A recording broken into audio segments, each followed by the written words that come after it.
never, like, in frame when I do this. I just need to move my box and, like, leave it there. Anyways. Hey everyone, it's Jen, and welcome back to my channel. And it's one of those, another review day.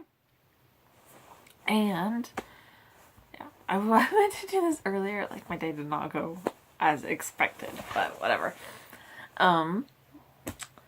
So it's another review. Today we are going to be reviewing The Way to Game The Walk of Shame by Jen P. Nagoon.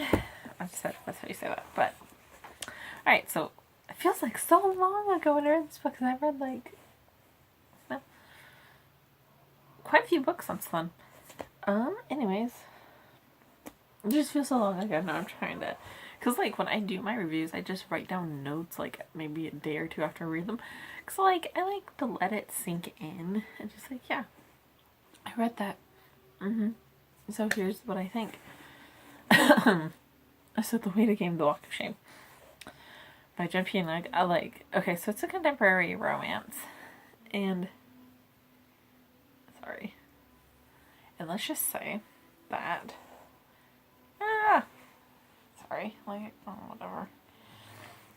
It was surprising. Like, in the end, I gave this book 3.5 out of 5 stars.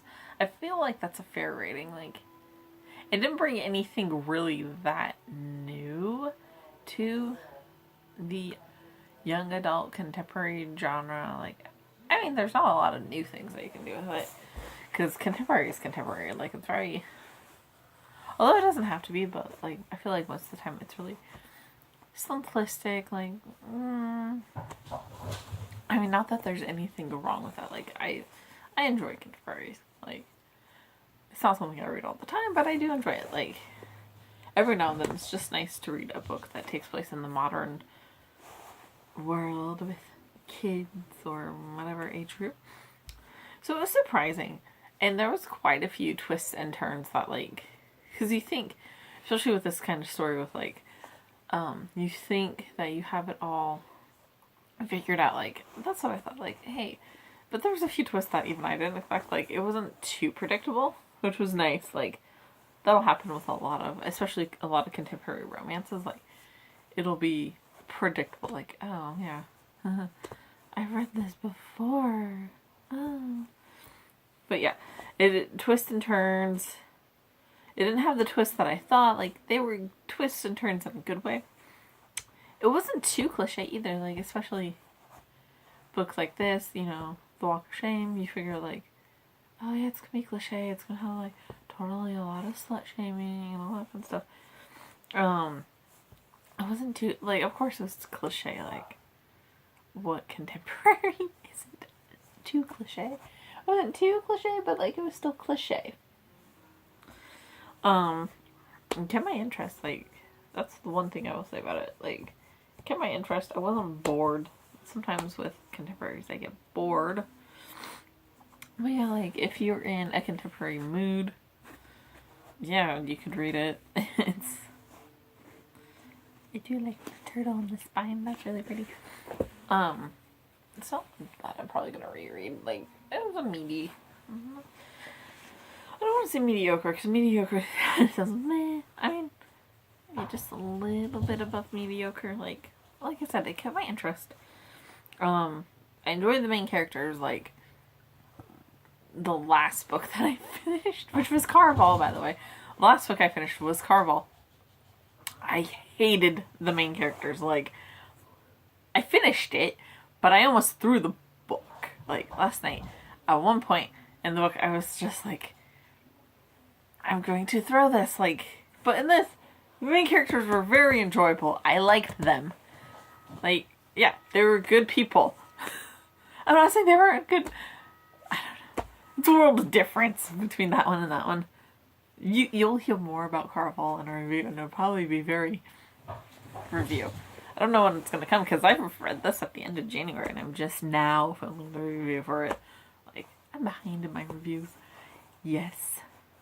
Oh well. What can you do? Life and such, and I only upload. Oh yeah, I never finished my Read Across America videos this week. I'm going to. The problem was I was working both my jobs during the week, and I did not plan it out. Like, it was an impromptu thing. So it's kind of like, oh, I still have to do that. Yeah, I'm not going to. But yeah, I didn't finish the videos for that, but oh well.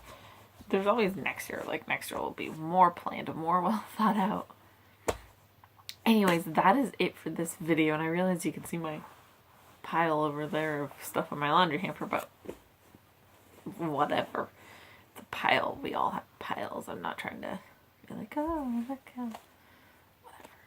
I'm a human being. But yeah, that was the way to game the Walk of Shame. Taylor Simmons, that was her name. I knew the guy's name was Evan, but I forgot what her name was. But yeah, because I believe... I also like...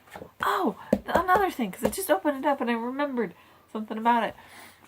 It was from Dual Perspectives, and I liked that. Like, most of the time with Dual Perspectives, like... It gets kind of like, oh, okay. But, this one, or confusing, like if you don't know who you're reading as... But I liked that it had dual perspectives. It kept things interesting. I feel like they both shared the same amount of the story. I like that too. I don't typically like dual perspectives, especially like in first person, but it was very interesting. And yeah, that is that. I will see you guys next Saturday when we review The Third Twin. Yeah, I have a little whiteboard up there now with all my... of what I need to talk about. Like, it keeps me on track. I probably need to get another whiteboard for other things, but yeah. That is it for this week. I will see you guys next. Have a good day. Bye.